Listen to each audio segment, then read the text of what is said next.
എനിക്ക് കൃഷിഭവനിൽ നിന്ന് വളരെ ചെറിയൊരു തൈ കിട്ടിയതായിരുന്നു. അത് ഗ്രോ ബാഗിൽ പോട്ടി മിക്സൊക്കെ നിറച്ചിട്ട് നട്ടിട്ട് ഇത്രയും വലുതായി. അതിൽ ഇപ്പോൾ കുറച്ച് വഴുതനങ്ങയൊക്കെ ഉണ്ടായി തുടങ്ങിയിട്ടുണ്ട്. അപ്പോൾ അത് പൊട്ടിക്കാനായിട്ട് ടെറസിലേക്ക് വന്നതാണ്. വളരെ ചെറിയ തൈ വെച്ചാൽ നമ്മൾ മോതിരലിൻ്റെ ഒക്കെ അത്ര വലുപ്പത്തിലുള്ള തൈയായിരുന്നു. നമ്മൾ ആ വളമൊക്കെ ഒഴിച്ചെടുത്തപ്പോഴേ പെട്ടെന്ന് വളർന്നു കായുണ്ടായി. പച്ച കളറിലുള്ള വഴുതന നീളത്തിലുള്ളതാണ് കിട്ടിയത്. അതിൻ്റെ തൈയാണ് കിട്ടിയത്. പിന്നെ കുറേ വഴുതനങ്ങ ഉണ്ടായിരുന്നു. അത് നല്ല പൊട്ടിച്ചടക്കിട്ട് വഴുതനങ്ങ പൊട്ടിക്കുന്നുണ്ട്. വഴുതനങ്ങ ഇപ്പോൾ ഇതിലൂടെ കാണിക്കണില്ല.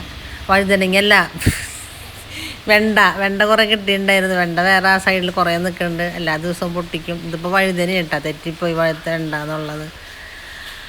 അങ്ങനെ അപ്പോൾ വഴുതന ആദ്യമായിട്ട് വിളവെടുത്തത്.